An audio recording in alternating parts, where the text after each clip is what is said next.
Bonjour à tous et à toutes et bienvenue dans ce point d'actualité sécuritaire. Avant de commencer le webinaire, pouvez-vous me confirmer dans le chat que vous entendez bien?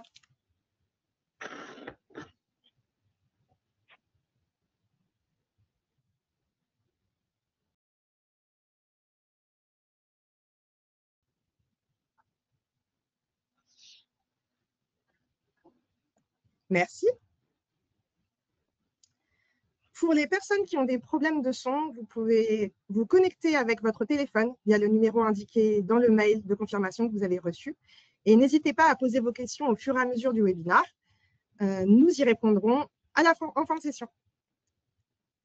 Alexandre, Béatrix, Michel, je vous laisse la parole. Merci beaucoup, Tatiana. Bonjour à tous. Je suis Béatrix Renaud, responsable sûreté chez International SOS. Bonjour à tous, je m'appelle Alexandre Mollet, je suis également responsable sécurité sur le plateau d'assistance de Paris.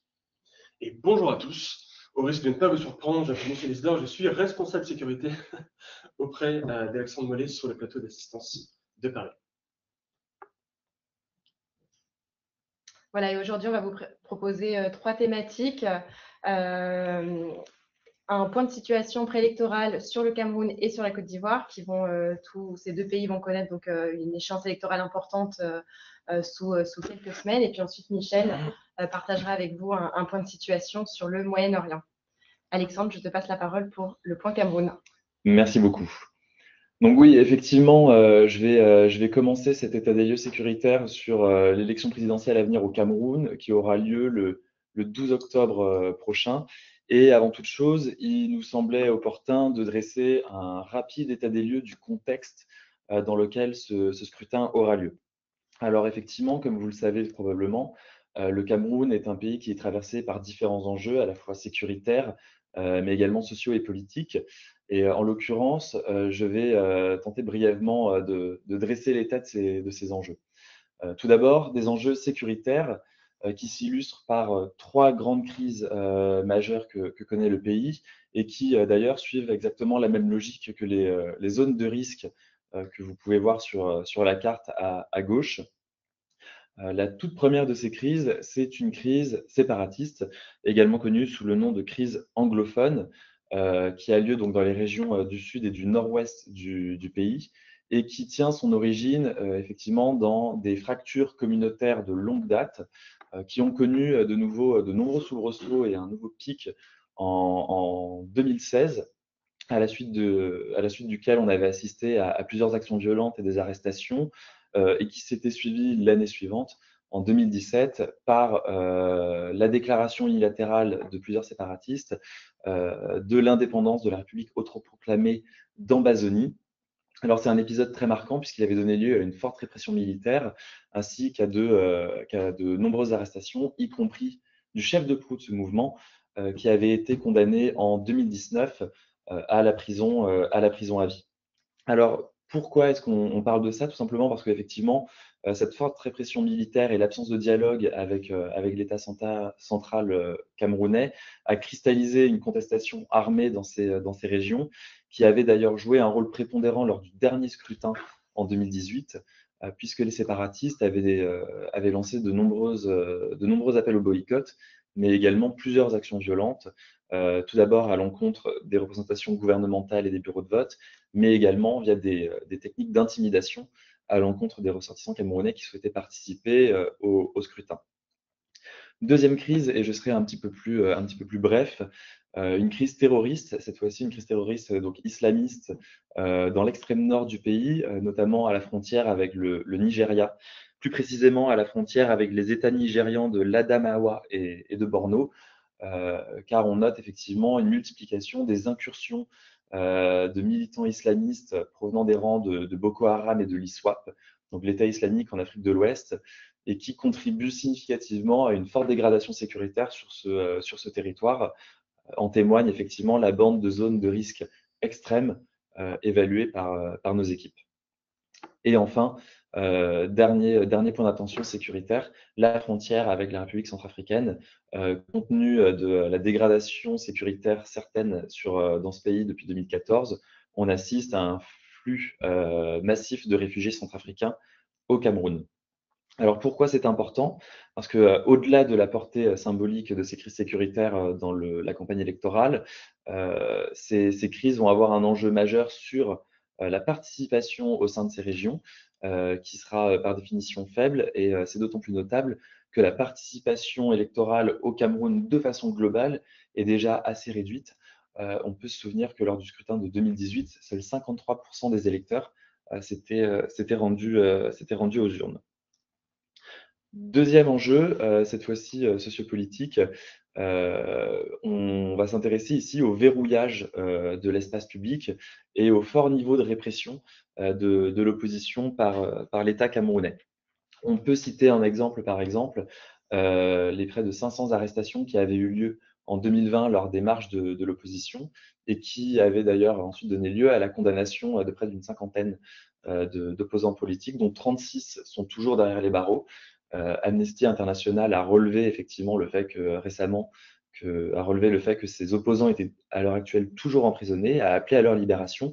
Et les Nations Unies ont également émis plusieurs inquiétudes quant au fait que l'opposition camerounaise soit particulièrement muselée.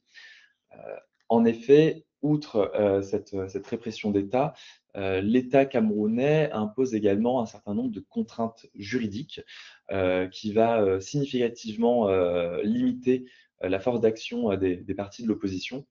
Alors juridique, pourquoi? Tout d'abord, il y a un nombre conséquent d'obstacles juridiques de façon à ce que les candidats de l'opposition puissent faire valider leur candidature auprès des scrutins.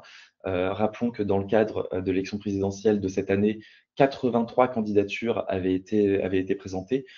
Seules 12 sont aujourd'hui validées, dont celle de Paul Biya, l'actuel président. Autre levier juridique qui va effectivement également limiter les actions de mobilisation dans l'espace public camerounais.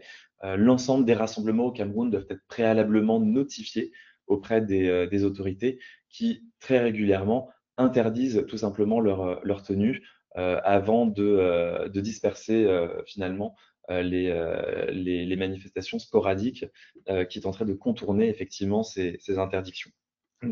Donc en fait, l'ensemble de ce contexte sociopolitique va, je dirais, significativement limiter les possibilités de mobilisation massive de la part de l'opposition, y compris au sein de la jeunesse, qui semble à quelques égards parfois assez résignée, en dépit d'une situation économique qui est assez difficile. On peut rappeler que 74% des jeunes au Cameroun sont en situation de chômage. Donc une situation économique difficile, mais également sécuritaire, comme on a pu le voir, particulièrement éprouvante. Et enfin, je dirais que l'ensemble de ces facteurs sont consolidés par un appareil d'État qui va conforter considérablement le pouvoir en place. On peut ici noter le rôle de l'ELECAM, qui est l'organisme finalement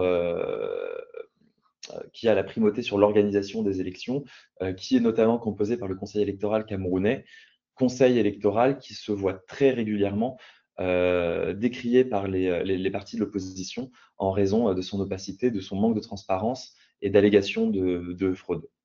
À titre d'exemple, les partis d'opposition ont récemment dénoncé l'opacité des fichiers électoraux émis par le corps organisationnel et ont saisi le Conseil constitutionnel. À ce titre, le Conseil constitutionnel, dont les membres sont nommés par le président et donc le pouvoir en place, s'est déclaré incompétent à publier et auditer ce fichier émis par les LECAM, dont les membres sont également nommés par le pouvoir. Donc évidemment, ce refus à participer, à alimenter les suspicions quant à une absence manifeste de transparence en amont de ce scrutin. Enfin, dernier point de contexte, une élection présidentielle en 2025 ne serait pas une élection présidentielle sans enjeu de désinformation. Alors là-dessus, effectivement, le Cameroun ne fait pas exception. Il y a régulièrement sur les réseaux sociaux, etc., ou également dans la presse, des rumeurs quant à l'état de santé de Paul Biya, voire jusqu'à son décès. Mais on peut également noter un acteur de premier plan dans le cadre des campagnes de désinformation, qui est le cas de la Russie, qui pourrait jouer un rôle actif, notamment via une chaîne de médias qui est basée à Douala, qui est Afrique Média, et qui est connue effectivement pour relayer des narratifs pro-russes. En l'occurrence, on sait que le Cameroun fait effectivement partie des cibles prioritaires des campagnes d'influence de Moscou en Afrique, lesquelles vont justement tenter d'affaiblir les institutions démocratiques et discréditer les partis d'opposition qui sont souvent perçus comme étant pro-occidentaux, de façon à favoriser et consolider des régimes considérés comme étant alliés, tels que celui de Paul Biya. Alors, au vu de ce contexte et de ces éléments, à quoi peut-on s'attendre au cours des semaines à venir? Alors, donc, tout d'abord, concernant le scrutin en tant que tel. La campagne électorale débutera samedi, donc ce week-end, le 27 septembre, et aura lieu jusqu'au 11 octobre, veille du scrutin. Les citoyens camerounais se rendront donc aux urnes le 12 octobre prochain. Et nous avons effectivement en prévision donc la proclamation des résultats le 26 octobre, donnant lieu effectivement à la prise de fonction alors du nouveau président ou alors du nouveau mandat de Paul Biya à partir du mois de novembre. Pour rappel, il s'agit ici d'un scrutin unique. Il n'y a qu'un seul tour dans cette élection. Il suffit effectivement d'arriver en tête des voix au premier tour et non pas nécessairement d'assurer une majorité dans les urnes pour être élu. Il s'agit également de mandats de 7 ans. Et rappelons qu'en 2008, une réforme a supprimé la limitation des mandats, ce qui a permis notamment à Paul Biya, entre autres choses, de se maintenir au pouvoir depuis des décennies. Alors au niveau des acteurs notables, Paul Biya évidemment constitue le premier acteur, ou du moins l'acteur de premier plan.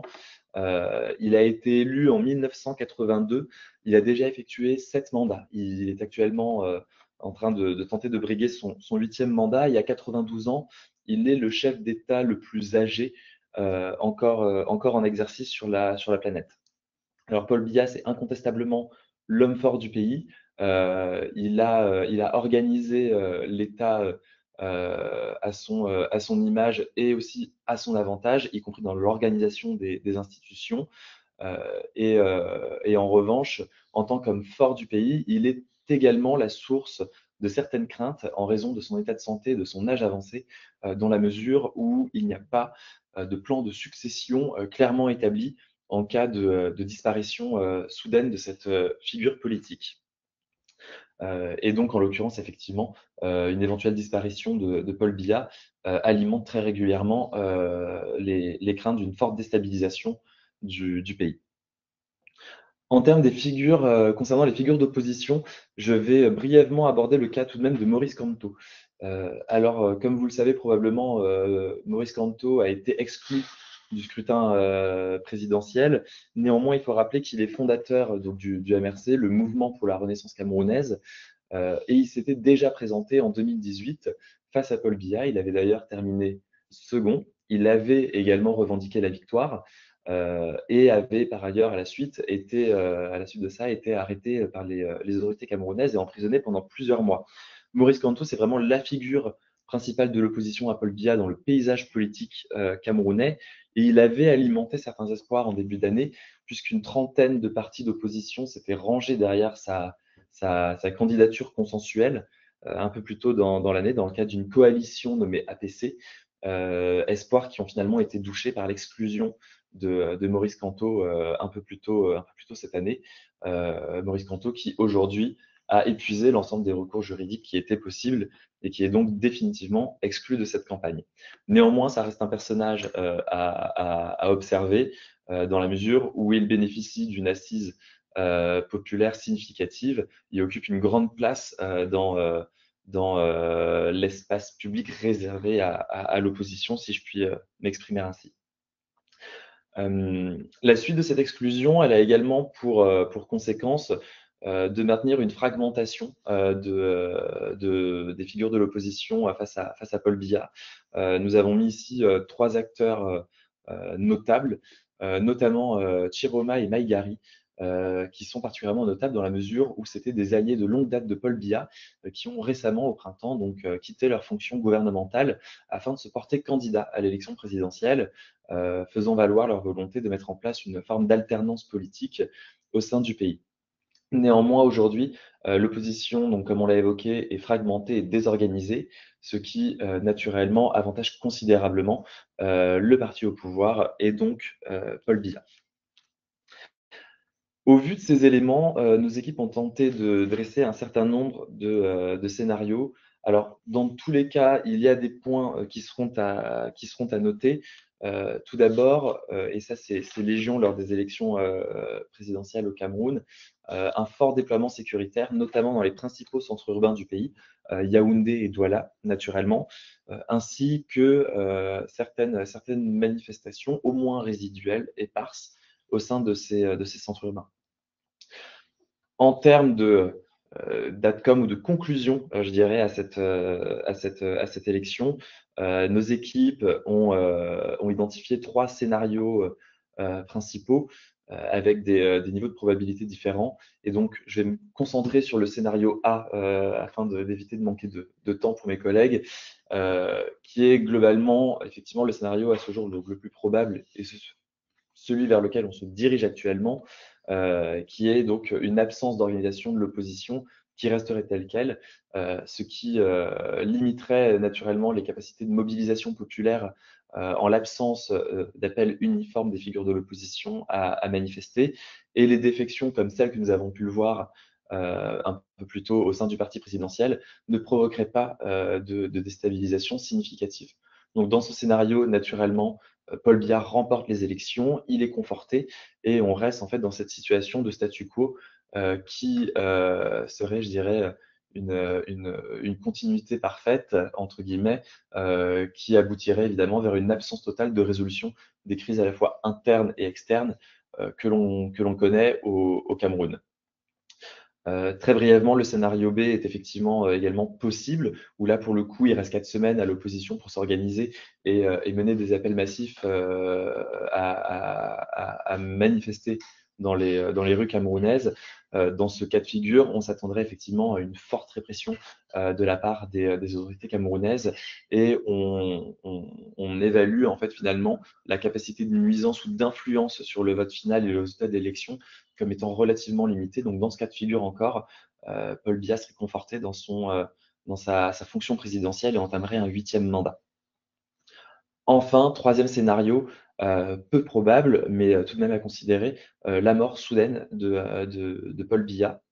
Alors, peu probable parce qu'en fait, finalement, Paul Biya a fait plusieurs apparitions publiques récemment, ce qui pourtant ne fait guère partie de ses habitudes, mais scénario qui mérite tout de même d'être mentionné dans la mesure où effectivement les informations sur son état de santé sont particulièrement filtrées.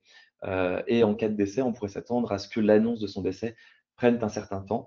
Donc, dans ce cas de figure, effectivement, on s'attendrait à des manifestations massives qui feraient également face à une répression brutale et surtout à une occupation des forces de sécurité, ce qui laisserait un certain champ libre aux groupes militants et séparatistes pour mener des actions violentes, notamment alors tout d'abord dans les régions dans lesquelles elles opèrent habituellement, mais également, pourquoi pas, dans les grands centres urbains du pays.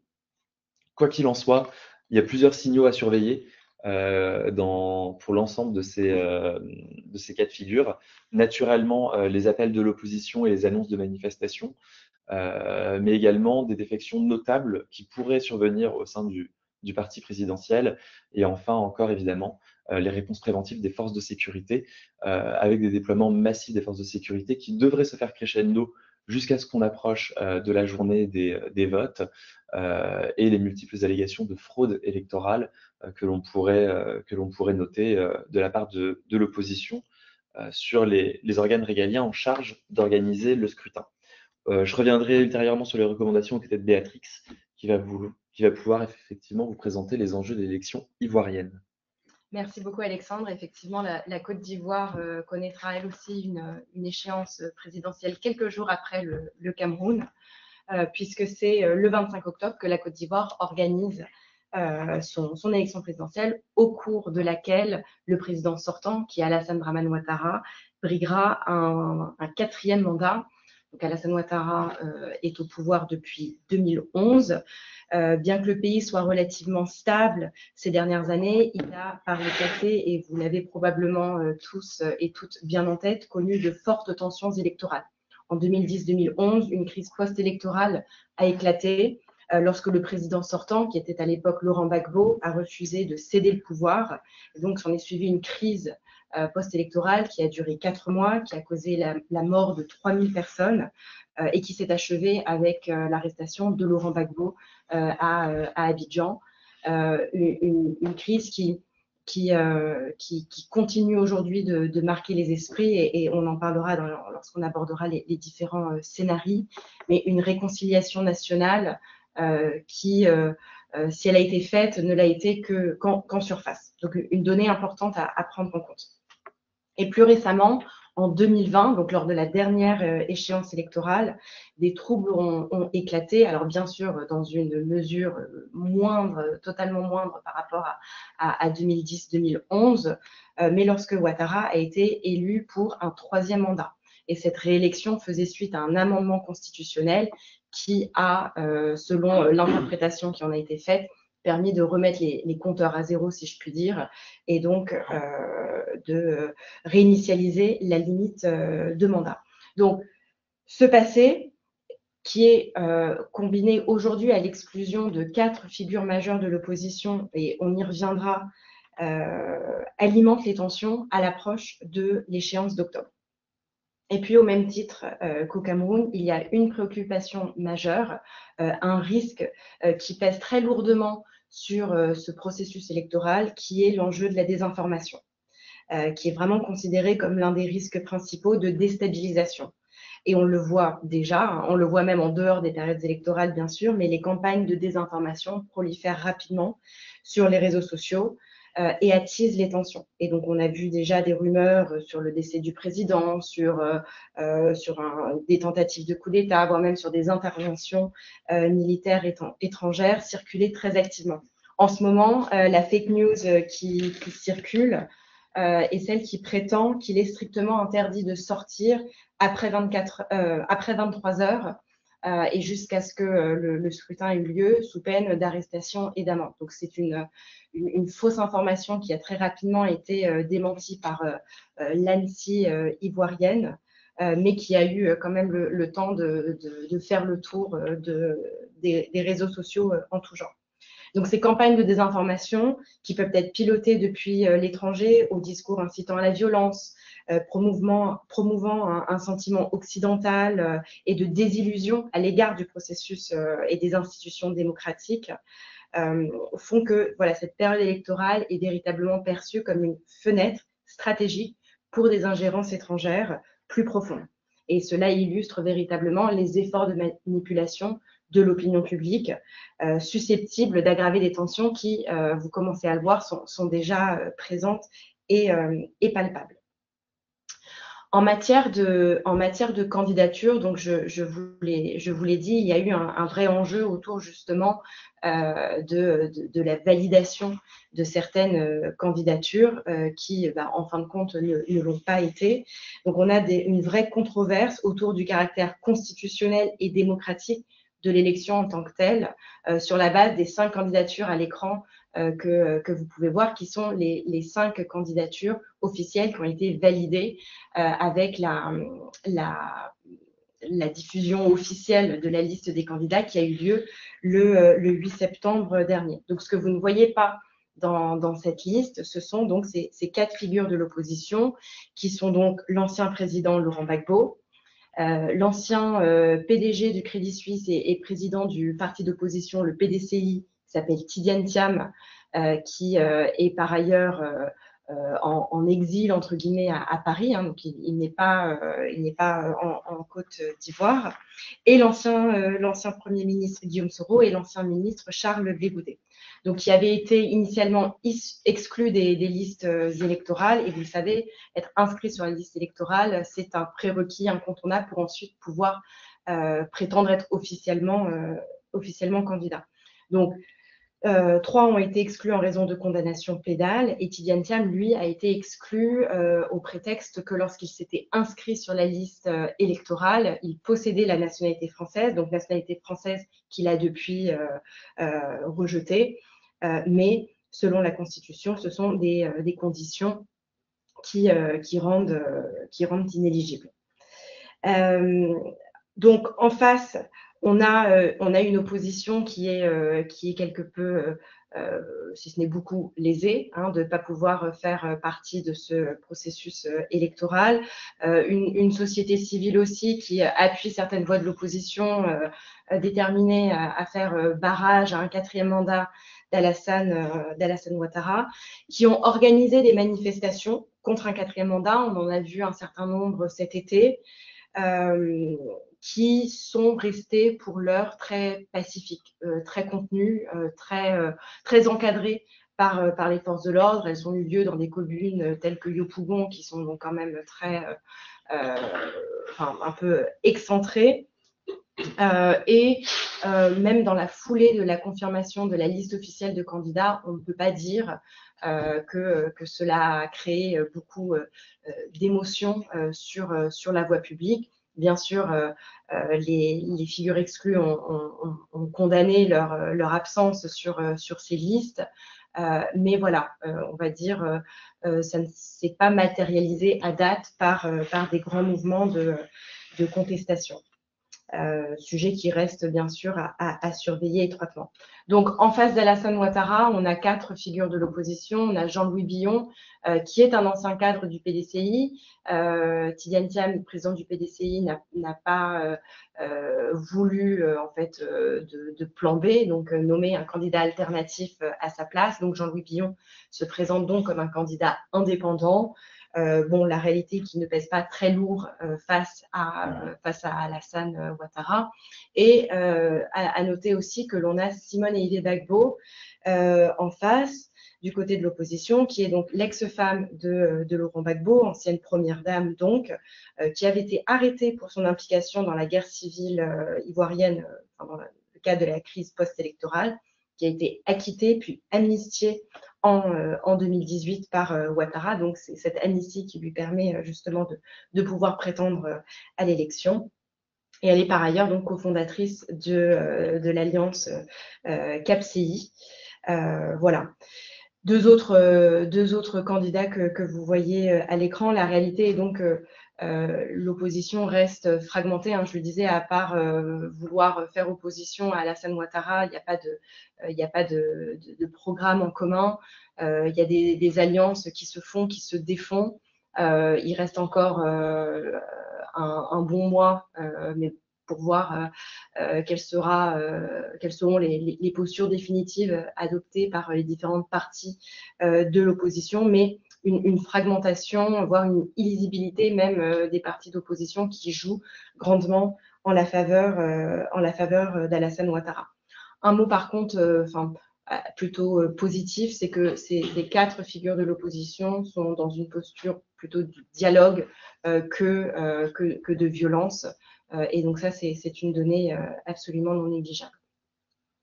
Par rapport au chronogramme, on peut le dire, on est dans une sorte de période de pré-campagne actuellement. La campagne électorale officielle démarrera le 10 octobre. Le scrutin, on l'a dit, ce sera le samedi 25 octobre. C'est le premier tour parce qu'il est également prévu dans la Constitution ivoirienne la possibilité de tenir un second tour qui semble très peu probable à date, mais aurait lieu le dernier samedi du mois de novembre, donc le 29. Et puis donc dans la foulée du premier tour, la commission électorale indépendante, la CEI, a 2 à 3 jours pour annoncer les résultats et la Cour constitutionnelle ensuite 8 à 10 jours pour les valider. Avec une cérémonie d'investiture qui est prévue, elle, le 2e lundi du mois de décembre. Et je signale également que le calendrier électoral a été revu, a été resserré. Et donc, les élections législatives qui étaient initialement prévues pour mars 2026 auront en réalité lieu le 27 décembre. Donc, voilà, c'est une période électorale très chargée pour la Côte d'Ivoire. Et en matière de scénarii, donc pareil, à l'instar du Cameroun, on a travaillé sur différents scénarios.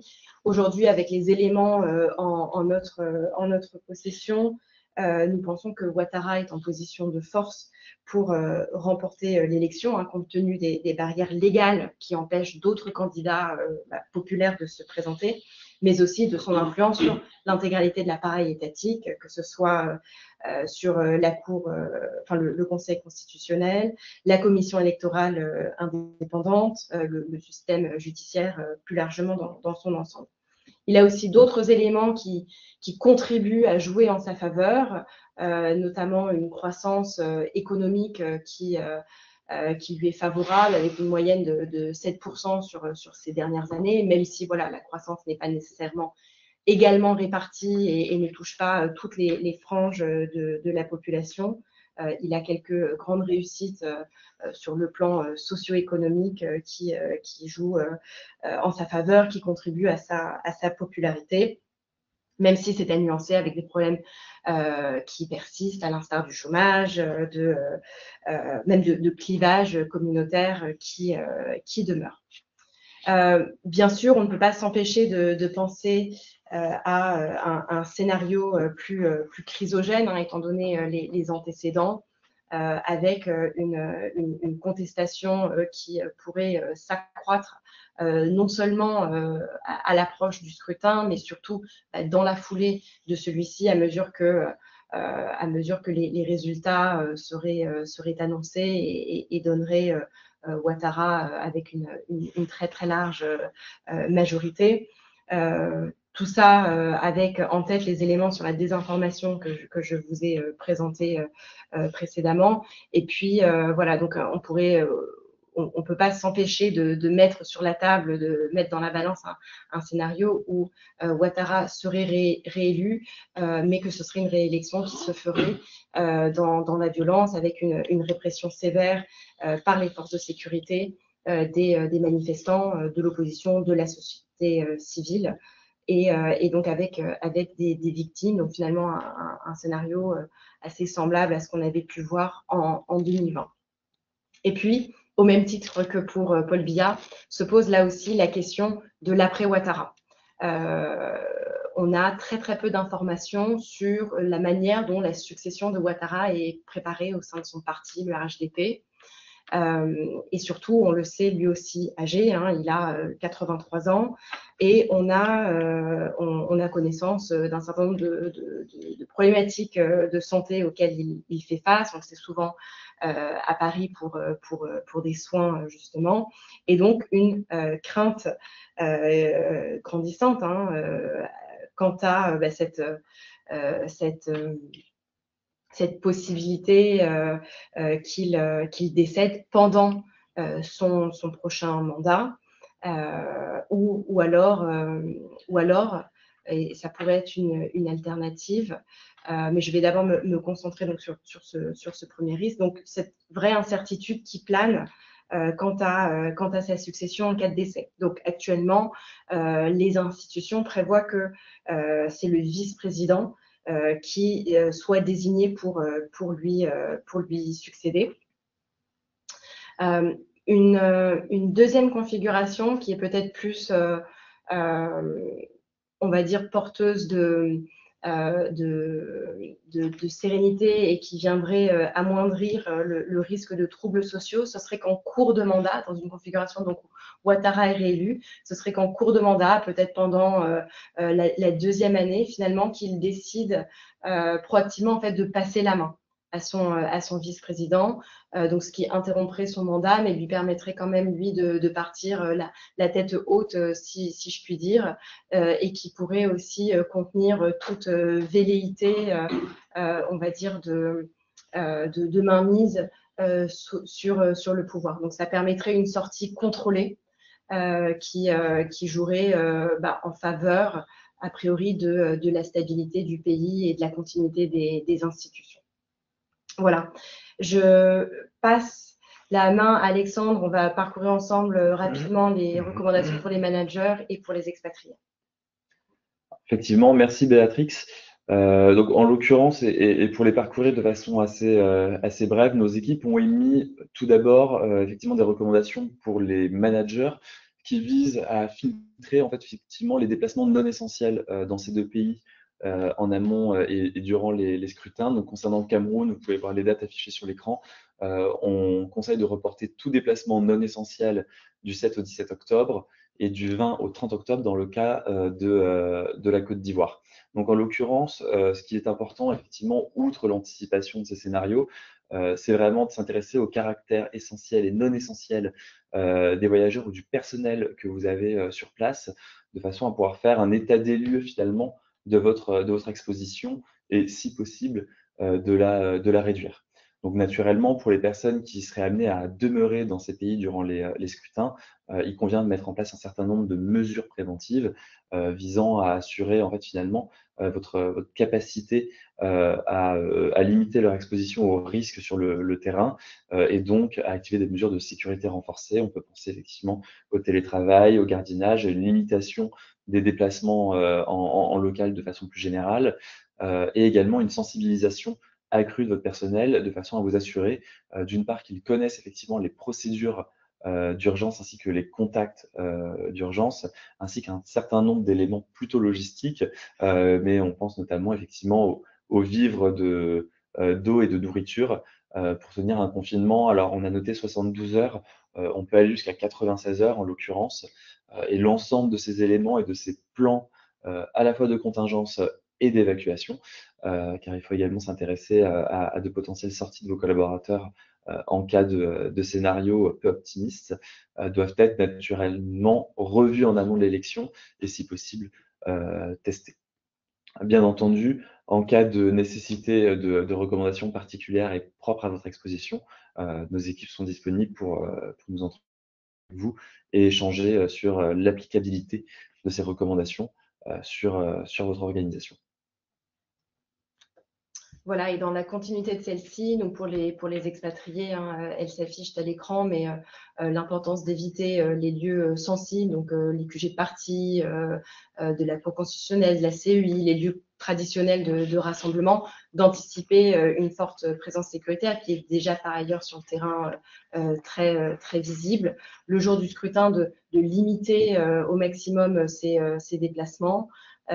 Et voilà, de savoir comment remonter un incident à sa chaîne hiérarchique ou alors via les numéros d'urgence, le nôtre ou celui de l'ambassade ou du manager, du directeur sûreté.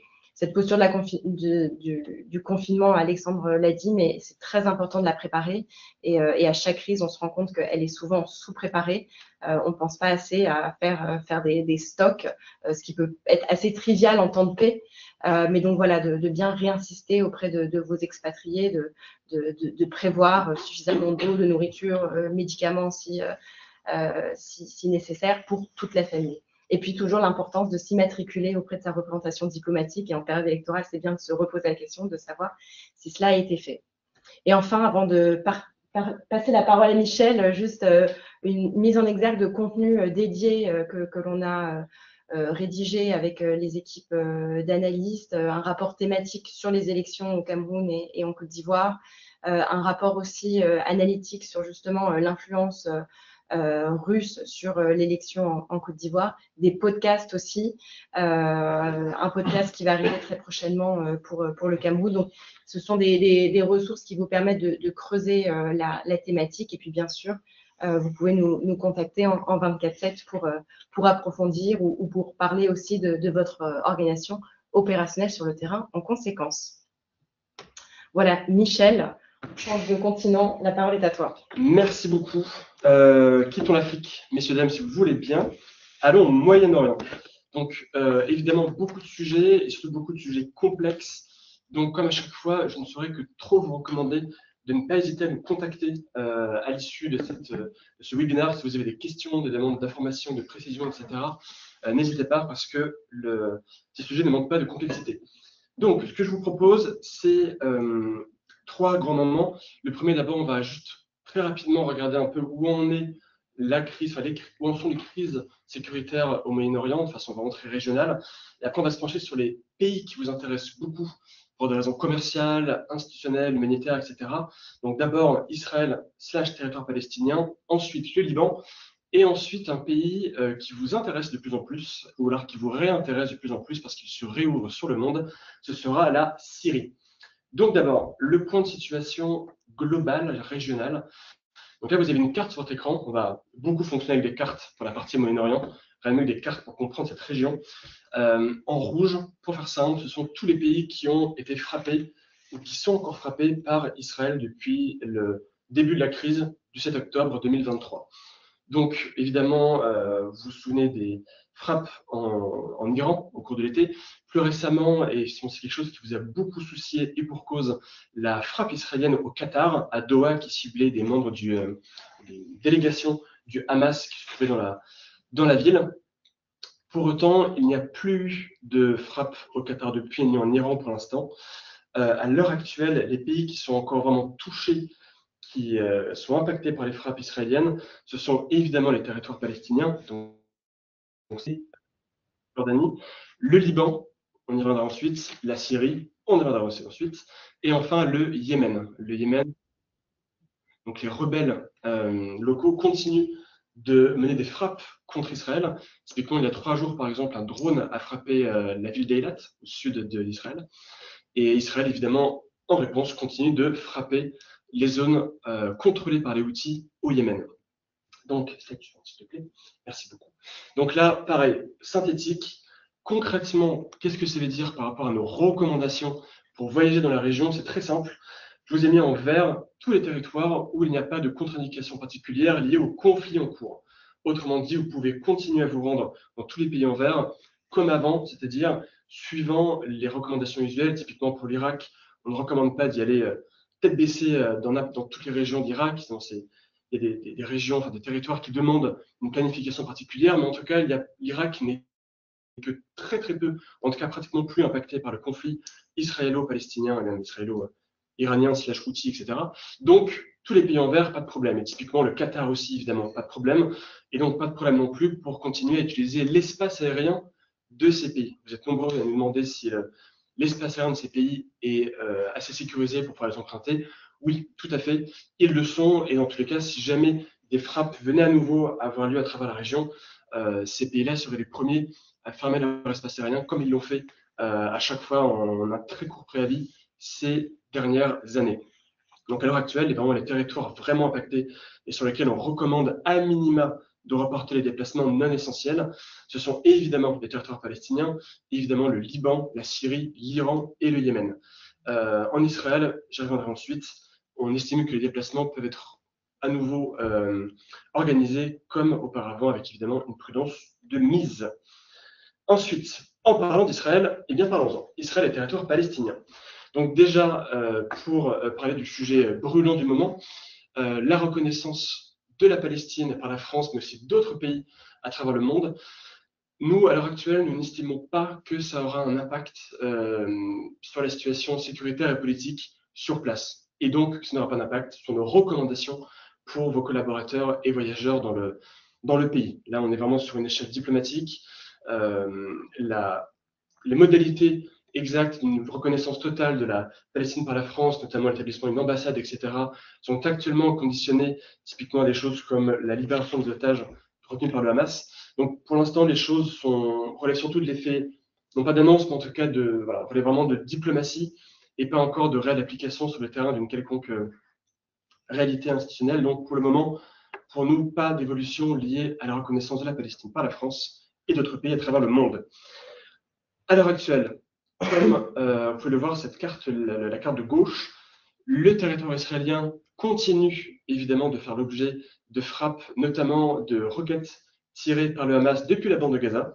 Le Hamas continue d'opérer dans la bande de Gaza, évidemment de façon extrêmement réduite, mais quand même assez notable pour présenter un danger aux alentours immédiats de la bande de Gaza. Et par exemple, pas plus tard qu'il y a quelques jours, 3 jours si je ne me trompe pas, le Hamas a tiré 2 roquettes depuis la bande de Gaza sur des villages adjacents à l'enclave palestinienne. Donc c'est encore quelque chose de réel. et d'autant plus exacerbée par l'offensive israélienne lancée contre la ville de Gaza, pas seulement contre la bande de Gaza, mais contre la ville de Gaza, qui s'est traduit par un renouveau très intensif des bombardements, et également par une accélération de la colonisation de la Cisjordanie, avec des appels assez réguliers, mais de plus en plus forts, de plus en plus crédibles de la part de l'aile droite conservatrice de la primature israélienne, d'annexer carrément la Cisjordanie, notamment en réponse à la reconnaissance de la Palestine par des pays à travers le monde. Pour le coup, cette menace d'annexion de la Cisjordanie pourra poser à terme des problèmes sécuritaires potentiellement majeurs, puisque des pays qui jusqu'à maintenant s'étaient positionnés comme des médiateurs et comme des acteurs de négociation dans le conflit, c'est-à-dire notamment la Jordanie et l'Égypte, ont fait savoir verbalement, explicitement à Israël qu'une annexion de la Cisjordanie remettrait en cause les traités de paix qui unissent leurs pays jusqu'à maintenant. Autrement dit, un risque d'opération armée contre Israël menée par ses voisins immédiats, la Jordanie et l'Égypte, ne serait potentiellement pas exclue. Donc c'est une situation qui nécessitera de suivre l'actualité et évidemment des alertes de très près. On ne manquera pas évidemment de vous avertir de toute évolution en la matière. Donc à droite, vous avez donc nos recommandations sur la carte de droite. Donc, on estime malgré tout Israël comme toujours évalué comme soumis à un risque modéré dans son ensemble. Les territoires palestiniens, évidemment, sont sujets à beaucoup plus de précautions, notamment la bande de Gaza où on recommande de ne toujours pas se rendre, évidemment. La Cisjordanie, notamment le nord, nécessite un accompagnement sécuritaire plus adéquat, y compris le nord d'Israël, où même s'il n'y a pas eu de frappe dans le nord du Liban depuis maintenant plusieurs mois, on préfère rester prudent, notamment en raison du risque que la situation puisse à nouveau dégénérer à tout moment. Et en parlant du Liban, parlons-en. Donc, la situation au Liban, elle, est beaucoup plus volatile. Comme vous pouvez le voir sur la carte de gauche, Israël continue de mener des frappes très régulières et assez intenses, assez meurtrières sur le Liban. Donc, je vous ai mis deux petites dates, 5 juin 2025, à côté de Beyrouth. Ce sont en fait les dernières frappes qui ont eu lieu à la plus grande proximité de Beyrouth. Voilà. Elles n'ont pas eu lieu dans Beyrouth même, mais ce sont les frappes qui s'en sont le plus rapprochées, en tout cas qui ont été ressenties à Beyrouth. Voilà. Donc ça fait, comme on peut le voir maintenant, quelques mois qu'Israël n'a pas mené de frappe à Beyrouth même. En revanche, l'État hébreu continue de pilonner très régulièrement le sud du Liban. Et bien plus tard que ce matin, il y a justement une frappe israélienne qui a conduit à la mort au moins 5 personnes dans le sud du Liban, et ce qui illustre bien la réalité de la volatilité de la situation sécuritaire sur place. Et en plus de ce risque lié aux frappes israéliennes, il y a également le risque lié au Hezbollah. Actuellement, pour faire simple, le Hezbollah, comme la plupart d'entre vous le savent, est donc un mouvement paramilitaire et para-étatique chiite, armé, soutenu par l'Iran, qui a donc mené les frappes contre Israël, etc. Actuellement, la grande question pour le gouvernement légitime libanais est de désarmer le Hezbollah afin qu'il n'y ait plus de violence importée par le Hezbollah sur le sol libanais. Le gouvernement, enfin les autorités libanaises ont donc prévu ou annoncé leur volonté de commencer, et ont déjà commencé officiellement à désarmer le Hezbollah. Le Hezbollah a évidemment fait savoir qu'il refuserait et qu'il prendrait les mesures nécessaires, sans préciser desquelles naturellement, pour empêcher son désarmement, qui était pour lui une forme de collaboration avec Israël. Donc pour l'instant, il n'y a pas eu d'escarmouche, d'affrontement particulier entre le Hezbollah et les forces libanaises. Ça reste peu probable en l'état. Toutefois, on n'est jamais à l'abri malgré tout d'initiatives ou de coups de feu isolés. Et donc à ce titre-là, c'est également une situation qui nécessiterait une prudence toute particulière. Et c'est pourquoi sur la carte de droite, vous pouvez voir nos recommandations.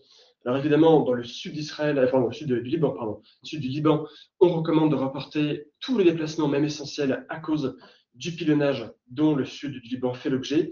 En revanche, on estime que le nord, enfin la moitié, les 2/3 nord du Liban peuvent à nouveau, pour les déplacements jugés seulement essentiels, faire de nouveau l'objet de déplacements et de voyages. Mais ils nécessiteront là aussi un accompagnement sécuritaire bien planifié et très particulier. Ensuite, nous allons passer en Syrie. Alors, la Syrie, la situation semble très complexe, et à bien des égards, évidemment, elle l'est, mais dans les faits, elle peut être assez facilement comprise. La carte de gauche, qui vous éblouira par toutes ces couleurs très nombreuses, en réalité est assez simple.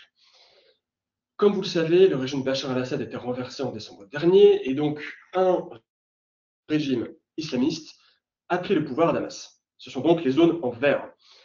Ils cohabitent pour cela en très bonne entente avec les zones en rouge, qui sont en fait celles contrôlées par l'armée turque et les milices syriennes affiliées, en tout cas soutenues par l'armée turque. La Turquie est le plus grand allié du nouveau régime syrien. Donc là, ce ne sont pas des zones de confrontation, de rivalité, mais de très bonne entente. Et pour l'instant, la Turquie reste dans ces territoires afin de les sécuriser davantage et surtout de s'octroyer une zone tampon contre les mouvements kurdes. Car les mouvements kurdes sont ceux qui sont en orange, donc à l'est de la Syrie. Officiellement, il n'y a plus d'affrontement majeur entre le nouveau régime syrien et les forces kurdes depuis maintenant plusieurs mois. Donc, il n'y a pas de grandes opérations depuis pratiquement le mois de janvier, début février. Il n'empêche qu'il y a des tensions extrêmement fortes parce que les zones tenues par les Kurdes sont celles qui sont les plus riches en gisements pétroliers notamment et en zones arables agricoles extrêmement fertiles. Et surtout, le régime syrien veut à nouveau contrôler tout son territoire et non plus seulement la portion occidentale, dont une large partie consiste essentiellement en zones désertiques, assez peu intéressantes d'un point de vue économique.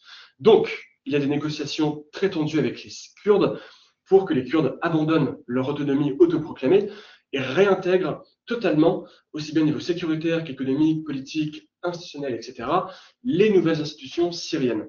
Évidemment, les Kurdes refusent, ils s'attachent à une autonomie qu'ils ont assez chèrement acquise et militent pour un État fédéral que refuse fermement Damas. Donc pour l'instant, les négociations patinent de plus en plus. Damas se montre de plus en plus belliqueux dans son discours. La Turquie également. La Turquie a clairement menacé les Kurdes de nouvelles offensives s'ils ne s'inclinaient pas et n'intégraient pas totalement les nouvelles institutions syriennes. Donc pour l'instant, la situation à l'instant T est relativement stable, si on peut dire, mais elle pourrait dégénérer très rapidement et sur un laps de temps très court. Voilà. Autre élément de couleur sur la carte, qui permet également d'illustrer la volatilité sécuritaire de la Syrie, c'est que la Syrie est naturellement une mosaïque ethnique. Une mosaïque ethnique qui consiste peu ou prou donc, en zones kurdes, qui sont les zones hachurées en noir, vous voyez surtout, sans surprise, dans le nord-est de la Syrie, mais également dans des zones alaouites, qui sont les zones hachurées à la verticale tout à l'ouest sur le littoral, et les zones druzes, qui sont les zones hachurées à l'horizontale tout au sud de la Syrie. Et pour couronner le tout, vous avez des petites poches chrétiennes en bleu, par-ci par-là, le long de l'ouest de la Syrie.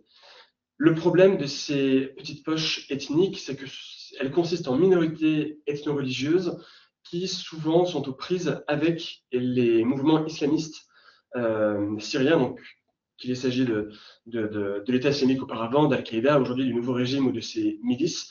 Et pour le coup, il y a eu, pour cause de nombreuses exactions ces derniers mois, y compris depuis que le régime syrien a pris le pouvoir. Donc en mars dernier, par exemple, il y a eu un massacre de civils qui a duré plusieurs jours sur le littoral, dans les zones alaouites, notamment pour se venger de l'ancien régime qui était originaire de cette ethnie alaouite.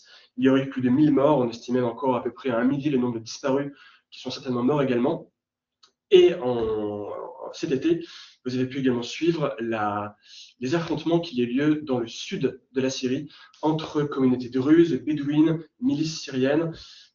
Une situation très complexe que je vous invite à évoquer avec nous par téléphone ou par mail à grand plaisir, mais qui sera malheureusement un peu trop longue à expliciter, étant donné le laps de temps qui nous reste.